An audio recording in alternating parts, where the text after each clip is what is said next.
साथियों, हम गायक कलाकार विष्णु यादव आप सभी के बीच में साफ सुथरी सरकार लाने हेतु समाजवादी गीत से इस मिशन का आगाज कर रहा हूँ।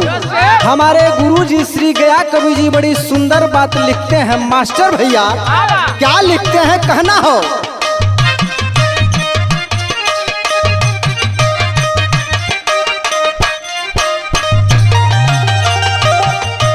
लाल रंग टोपिया सफेद रंग धोतिया सजत आवे ना, हो सजत आवे ना, साइकिल से समझवा दिए हंसत आवे ना।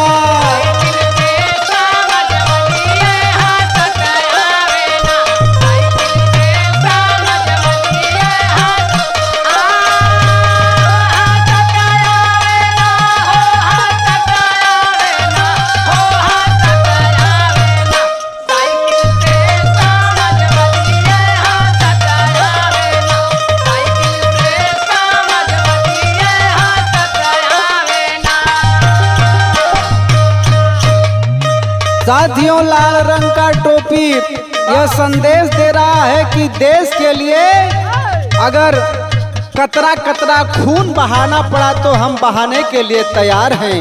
और सफेद रंग का धोती यह संदेश देता है जो कि शांति का प्रतीक है, सफेद रंग का धोती। इसलिए कहना हमारे गुरुजी बड़ी ऊंची बात लिखते हैं। जे बामा जा दूराया किसान के हितैषी,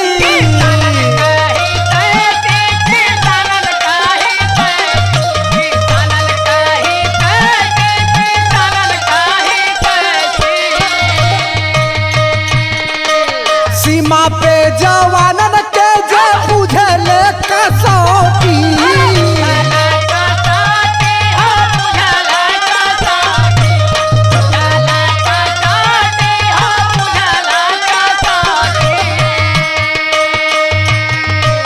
कैले 10 लाख घर पालन के मदतिया कहत आवे ना, हो कहत आवे ना, साइकिल से समझवा दिए हंसत आवे ना।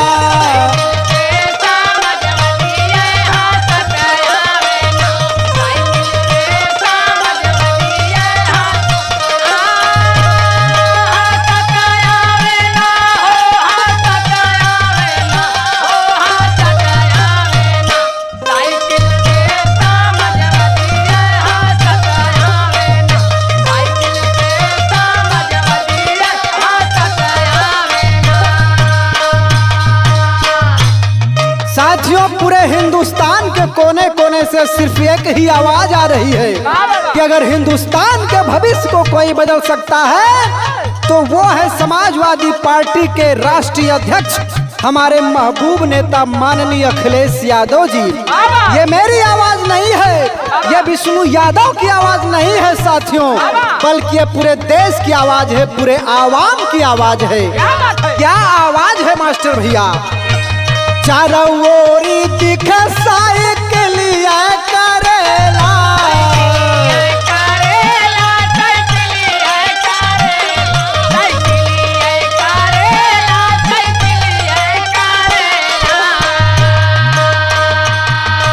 लागल बाटे देखा समाजवादियन का मेला,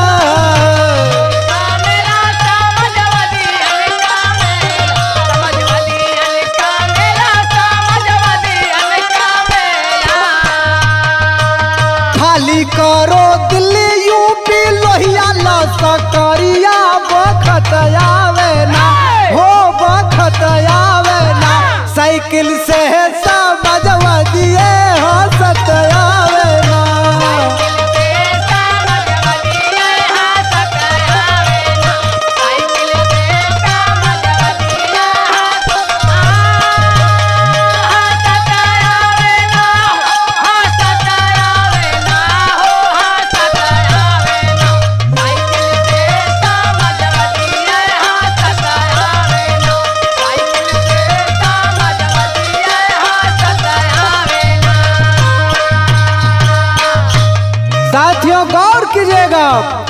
आज जो हिंदुस्तान में मजदूरों गरीबों का शोषण हो रहा है, जिस दिन समाजवादी पार्टी अपने सत्ता में आएगी, सारे भ्रष्ट लोभियों को जड़ से उखाड़ कर फेंकने का काम करेगी। इसलिए कहना हो, निकल बाटोली बोली गुजे पूरे देश में।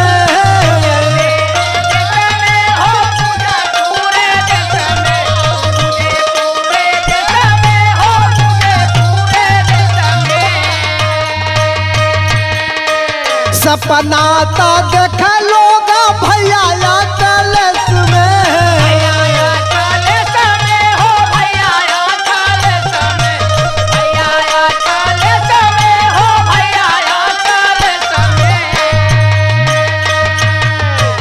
योजना के दाता बोले जय जय भारत माता की, चढ़त आवे ना हो चढ़त आवे ना, साइकिल से समाजवादी हंसत आवे ना।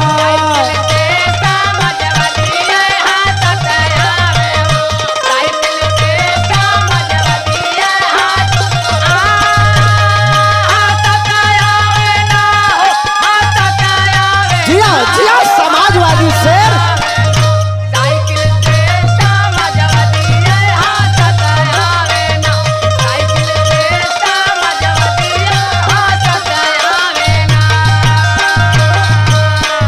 इसलिए मैं आदरणीय अपने महबूब नेता माननीय अखिलेश यादव जी के लिए कहना चाहूंगा कि मेरी जमी आसमान हो आप, और अपने चाहने वालों की जान हो आप। कुछ लोग भले से आपको सिर्फ इंसान समझते हो अखिलेश भैया, मगर हम गरीबों के लिए तो भगवान हैं आप। क्या बात है? इसलिए आखिरी में कहना हो, गर्दन काटई है माना मानी के खिलाफ हो।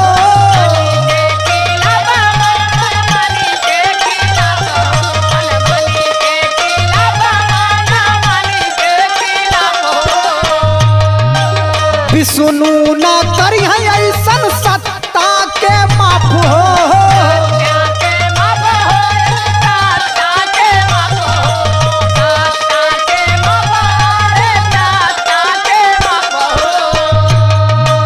गया कभी गीत लाई के हाथ में कलमिया, लिखत आवे ना हो लिखत आवे ना, साइकिल से